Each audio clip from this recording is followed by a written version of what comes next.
Hey there, guys. All right, so this popped up on my recommended feed and it looked interesting. It is by a channel called So Basically, link down in the description box to the original video, and it is how every country got nuclear weapons. Explained. So, I wonder if we will also be covering Israel and their rumored weapons, because I believe even as of today they are not confirmed. I think. But anyways, let's dive into the video. We all know the story of how the United States was the first to develop the nuke, but today there are now 10 countries around the world that have successfully created them, some helping each other, but most in So is Israel confirmed? South Africa is denuclearized, secrecy, involving a lot of spying, rivalry, and betrayal. not including Ukraine, even though they are in roughly the same boat as South Africa. Unless, of course, he might say something when he talks about Russia, though. We'll see. Each of them have a story just as interesting as the US's Manhattan Project, but are rarely told. We're going to go through the full timeline of how the 10 countries raced each other to build this technology, and also the other countries that came close and might soon be added to the list. The story begins in 1938, when German scientists first discovered nuclear fission, the ability to split atoms releasing massive energy through a chain reaction. The following year, Albert Einstein would warn the US of the dangerous possibilities in weaponizing this technology. The United States was famously the first to create nuclear weapons. After a long and secretive operation against the backdrop of the Second World War, scientists from the US, UK, and Canada collaborated in the Manhattan Project. They spent nearly 1% of the US's entire GDP on the effort, as they were racing the Germans, who were also working on their own nuclear program, but to much less success. Crazy that it was only 1%, though. Like, a massive undertaking. And you would think it would, just get more for what what the purpose of its creation is for, right? You would think that alone would be enough to, like, I don't know, skyrocket a budget. But no, still just 1%. So, of course, if they had perhaps put more money into it, that would have signaled something. And maybe, well, then again, you could, now, I was gonna say it was probably up as part of the military budget, the defense budget, and the discretionary spending. Um, so you could hide it through there, but still increasing military budget too much to an extreme, but then specifying a certain amount of that defense budget to the. Anyways, I don't know Germany where had I'm going with surrendered it. by I May know where I'm going with it, but it's 1945. In pointless. July, while President Truman was at the Potsdam Conference with Stalin and Churchill planning what to do with Germany, Truman was secretly informed that the Trinity test in New Mexico was successful, and they now possessed the most powerful weapon humanity had ever seen. Truman told Stalin that the US was about to use this weapon on the Japanese. Although at the time Stalin was already working on his own nuclear weapons project and had spies within the US's Manhattan Project, internally he was secretly furious that the Americans had beaten them to making this bomb. The following month in August, the US unleashed Fat Man and Little Boy on Japan, forcing their surrender, ending the war, but starting a new race around the world for everyone to catch up. The Soviet Union was second to obtain the technology. Having started as early as 1941, after noticing German, British, and American scientists stop publishing papers on nuclear fission, they suspected they were also working on creating weapons. The program was accelerated rapidly after seeing the Americans' nuclear attack on Japan, and while they had a lot of information from spying on the US programs, they were worried of potentially being fed misinformation from double agents. Because of this, they didn't trust the stolen American design, so they still ended up doing a lot of their own research. I love that he's making that clarification. Because, I mean, even at. Now, of course, this is me trying to remember information from 14 years ago or something like that. I went to DC and went to. It was a family vacation. Went with my parents and visited family on the East Coast. But we took our own time and went to DC, visited the museums in the area or whatever. And one of them is like, can't remember what the exact name of it was, but it had a section devoted to the Second World War and specifically the nuclear arms race. And I remember it talking about how Soviet spies stole American information and brought it back to the USSR, and then the Soviet, like, it very much oversimplified things and did not, talk about this part. Because propaganda. Um, um, so and also it's something that, like, isn't really all that talked about much, because, like, at the end of the day, it really isn't something that is necessarily too important in understanding the scope of the Cold War. Um, and so it gets brushed under, but the way in which it gets handled sometimes in classrooms can lead to the misunderstanding that,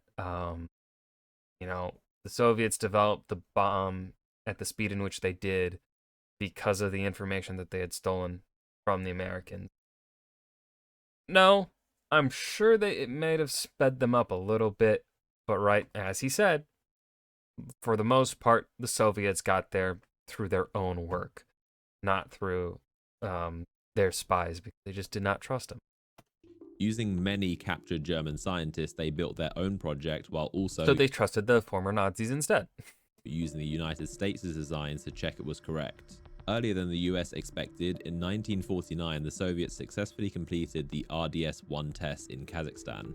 The US no longer had the monopoly on this technology, and this would create the Cold War arms race with the United States to stockpile as many nukes as possible.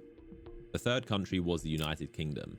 Now, you might assume that the US would have helped them, as they were key allies fighting side by side in both world wars, and in theory, America would want to empower their good friends in Europe, but this was not the case. The UK pioneered a lot of the groundwork on nuclear weapons before the US with a project called Tube Alloys starting in 1940. They did this with the help of German, Austrian, and Polish scientists that were fleeing Germany at the time. But due to limited resources fighting the Second World War, Britain handed over all of their work to the US, merging it with what would become the Manhattan Project and providing a significant amount of research under the Quebec Agreement, stating that the US and UK would share the technology once completed and not use it on each other. But in 1945, when the US successfully tested and used its nukes, they also terminated the agreement and didn't share the final results to Britain, America. keeping it to themselves. This prompted the UK to resume its own nuclear program, and this was done quickly as they had already done a lot of the work and controlled most of the world's uranium. The UK successfully completed its first test called Operation Hurricane in 1952 at the Montebello Islands just above Australia. Meanwhile, after the Soviets had developed nukes much faster than expected in 1949, the US immediately began work on a newer type called thermonuclear weapons. Unlike the standard atom bomb, which uses fission to split atoms, these use fusion to combine atoms, the same process that happens inside stars, and these are significantly more powerful than atom bombs. Scientists like Oppenheimer, who led the Manhattan Project, warned the US not to develop these because of the extreme danger to mankind and where this nuclear arms race was going. But despite this, President Truman gave the go-ahead to continue.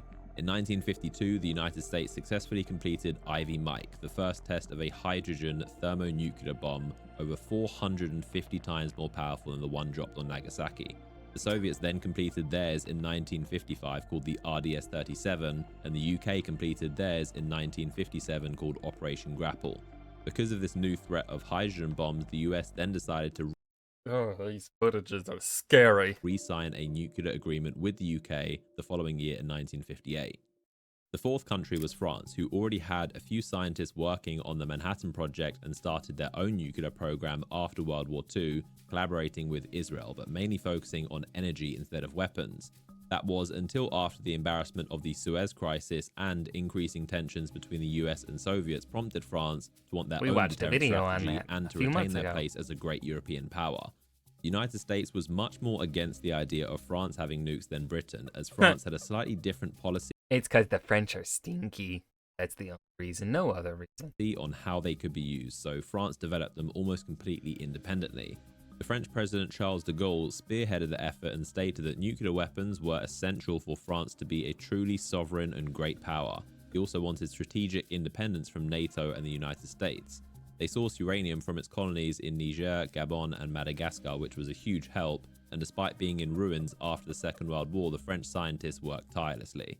They successfully carried out their first test in 1960 called the Gerbois Blue in the French colony of Algeria in the Sahara Desert, and then its first hydrogen bomb in 1968. China would be the 5th country on the list wanting their own nukes as a deterrent against the US. Initially, they received a lot of help from the Soviet Union as they saw China as a useful ally, but as Khrushchev began de-Stalinizing, China's chairman Mao denounced Khrushchev's more cautious approach to the West as being too soft and not in line with the true communist principles. This led to a rift between the two nations as Khrushchev withdrew all its help from the Chinese program, leaving them to the rest of the work alone. China continued their development with impressive speed, especially considering they were dealing with the challenges of the Great Leap Forward and Cultural Revolution. Significant resources were poured into the effort, and they also discovered large deposits of natural uranium, which massively helped. In 1964, the Chinese successfully detonated their first atomic bomb in the large dried-up lake of the Lop Nor. 19. Okay, I didn't know they got it that early. I would have, I don't know, for whatever reason, I would have said China, the 70s or 80s would have been my guess for them to get a nuke, not the 60s. Okay. Region called Project 596. And only 32 months later, they tested their first hydrogen bomb, which is impressive as this is the fastest any country has ever gone from fission to fusion bombs. The 6th country was Israel, who is the only nation in the world to never actually acknowledge possessing nuclear weapons and have never declared they exist. Okay, I was wondering if he was okay. Good, great.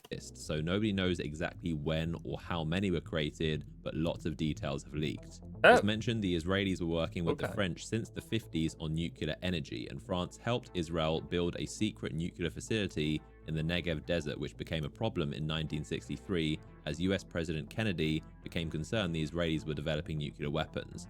JFK was strongly opposed to this and demanded the US be allowed to inspect the facility to ensure it was being used for energy and not bombs. Israel repeatedly denied and delayed the US demands, only allowing careful, staged inspections while concealing hidden underground facilities that were later revealed to be creating weapons. Israeli Prime Minister and founder David Ben-Gurion was reportedly obsessed with obtaining nuclear weapons, and it created a rift with the United States, who weren't close allies at the time. This cooled off as JFK's successor, Lyndon B. Johnson, was much less aggressive on preventing Israel's nuclear weapons program, which is believed to have been completed around 1967.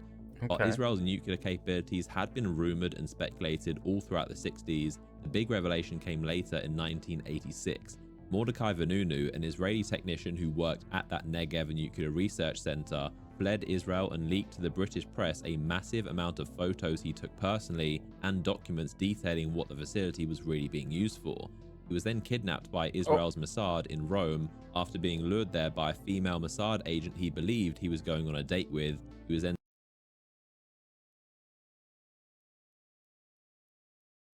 He's stupid. Like, come on, man. Really? That you got that easy? I'm sorry, dude. Like, you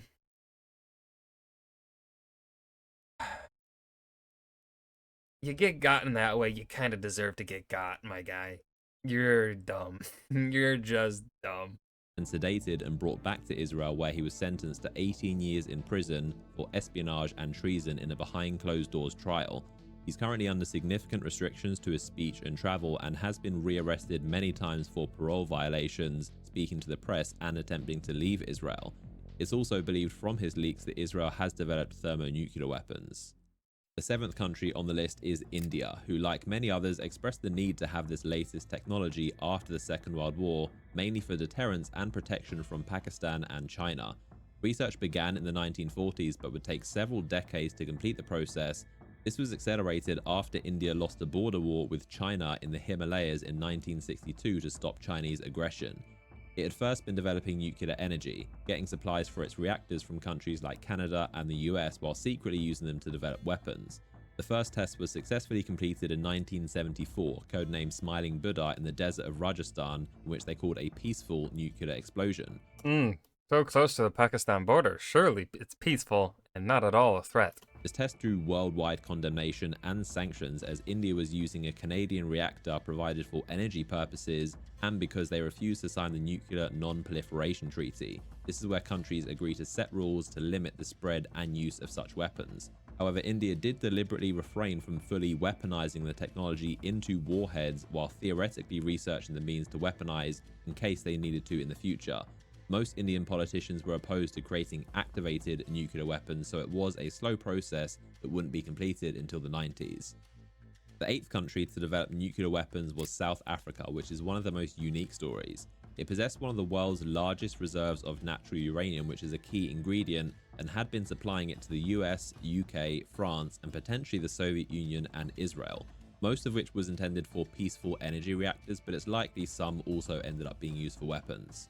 Since 1948, South Africa had created a nuclear energy program, but by the 1960s and 70s, they shifted interest into weapons due to the increased Soviet influence that was spreading in Namibia and Angola. As well as this, the apartheid regime drew worldwide condemnation, causing South Africa to become politically isolated and without many allies for protection.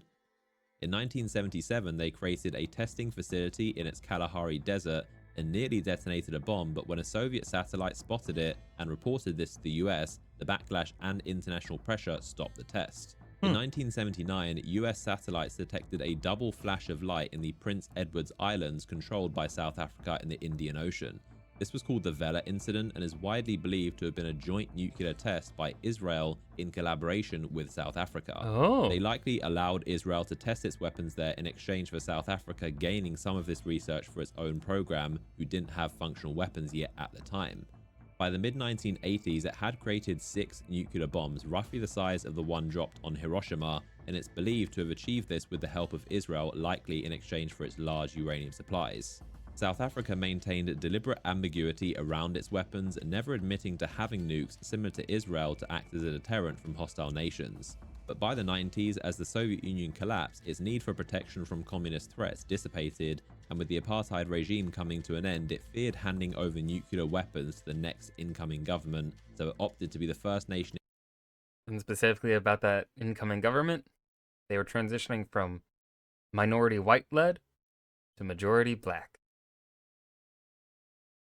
Racism!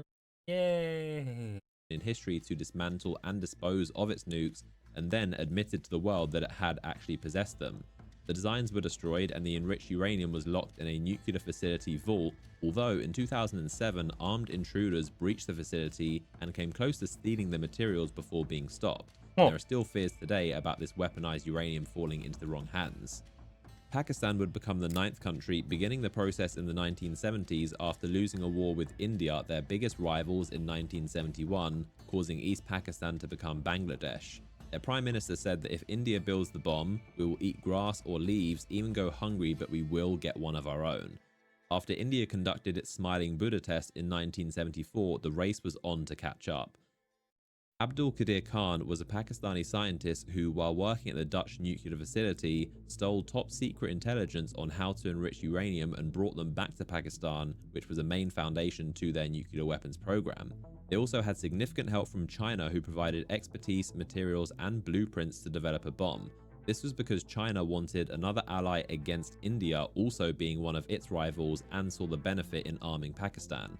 The US did little to stop Pakistan's nuclear weapons program, initially underestimating their capabilities, but also because Pakistan was a key ally against the Soviet invasion of Afghanistan. The US didn't want to risk their alliance and often turned a blind eye despite mounting evidence that Pakistan were using the US military funding to develop weapons. In 1998, India detonated 5 non-peaceful warheads, including a thermonuclear bomb. Just weeks later, in response, Pakistan also detonated 5 bombs underground in the Ras Ko mountain range, successfully completing their first ever test and making them the latest nuclear-armed nation. While I didn't think they got it in the 90s. I figured it would have been 2000s, maybe even 2010s. India operates a no first use policy, meaning they are only for deterrence and to be used in retaliation to such weapons being used on them, Pakistan operates a first use policy, reserving the right to use them however it sees fit, and indicated it would use nukes against India even if no nuclear weapons were used on them. Alright, Pakistan, a bit aggressive, but okay. While this policy concerns many nations, it has proved successful for Pakistan, leading to a weaker response from India in their many conflicts since, out of fear of how Pakistan might respond. An Indian military spokesperson said that Pakistan's threat of nuclear first use has deterred India from seriously considering conventional military strikes.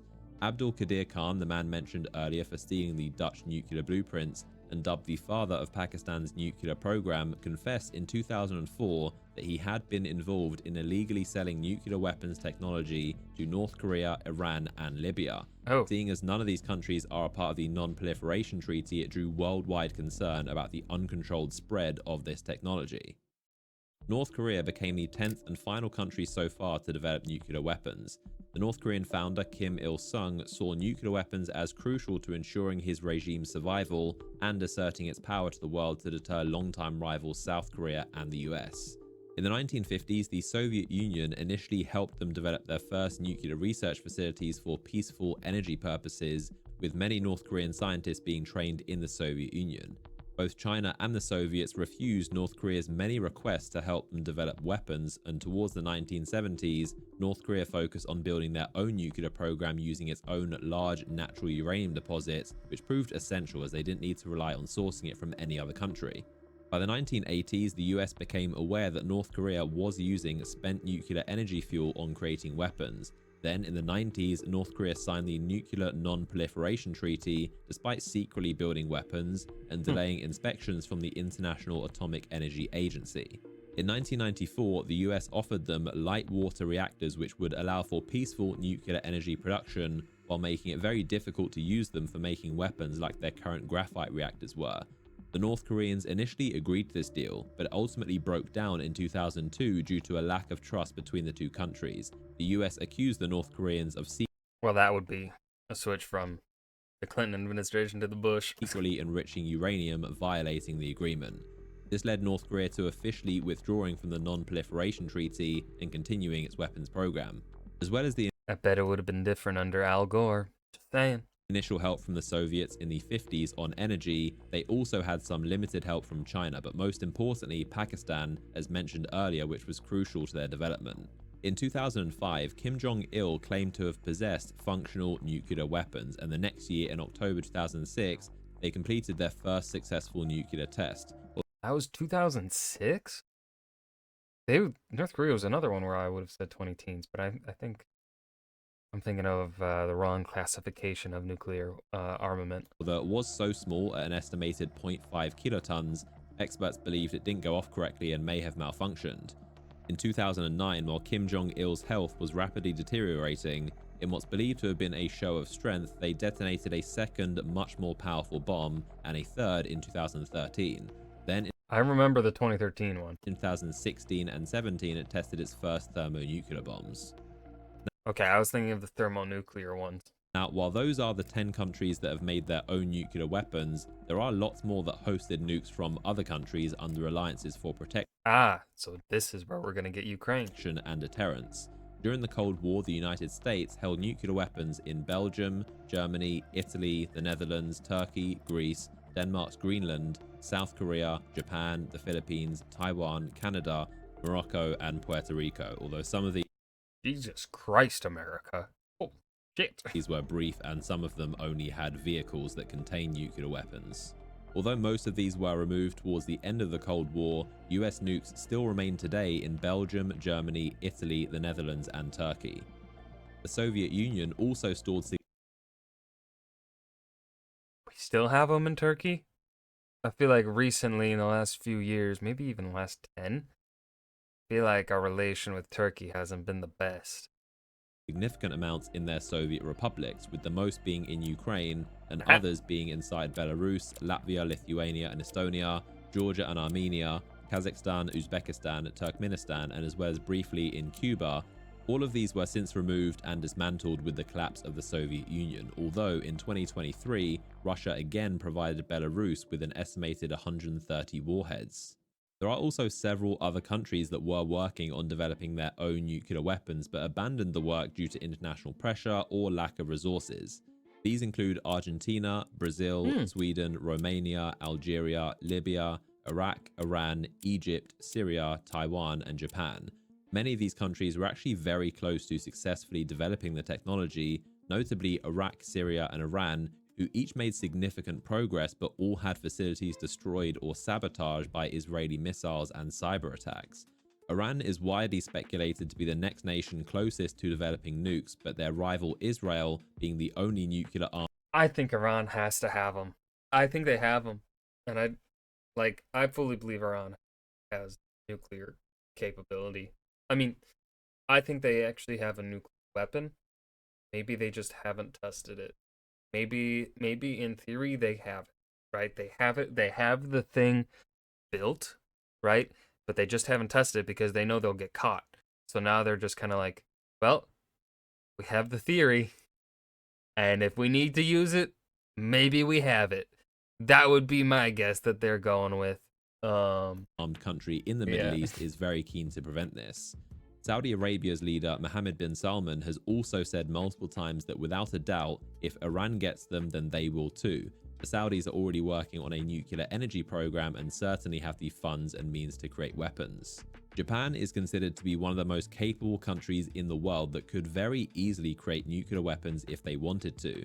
They have some of the most advanced nuclear energy technology and large stockpiles of enriched uranium, but they currently employ a policy of pacifism. Both Argentina and Brazil were also extremely close to completing their development, having created the infrastructure and technology. But interestingly, Mexico proposed the Treaty of Tlatelolco, declaring the entirety of Latin America to agree to not having nuclear weapons, and every country in the region eventually signed it, except for French Guiana, because it is technically a territory of France, which is a nuclear-armed country, although the territory is still considered part of the treaty and France does not store nuclear weapons there. There are Okay. also similar treaties in place around the world since then which have agreed not to host, develop, or test any nuclear weapons, such as the Rarotonga Treaty covering the South Pacific, the Pelindaba Treaty covering the African continent, the Semiplatonisk Treaty covering Central Asia, the Bangkok Treaty covering Southeast Asia, and the Antarctic Treaty, which prohibits any military activity. However, while these treaties are useful, most of the world's nuclear-armed states store their nuclear weapons inside submarines, which means they are everywhere and anywhere, secretly hidden inside the oceans at any given time. This acts as one of the strongest deterrents, as even if a country's launch facilities were completely destroyed, the submarines lie ready, waiting to retaliate and are impossible to destroy.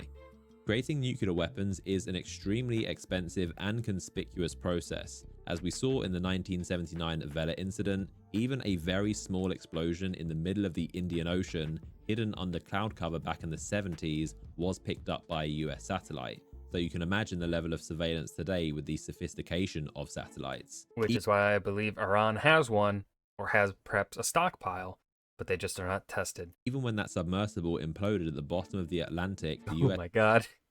US Navy still detected it. So it is very hard to have a secret nuclear program without the world knowing.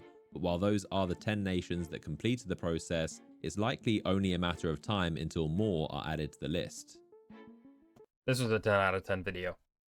Without a doubt. 10 out of 10. This was great. The information was clear. The graphics, everything about this video was pretty much perfect. I think he said the context needed for each country. He covered them succinctly.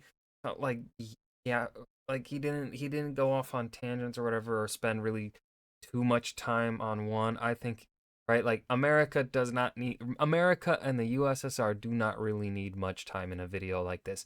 We all know how they got their nukes, right? He spent a good amount of time on Israel because that's lesser known and the story is actually really interesting.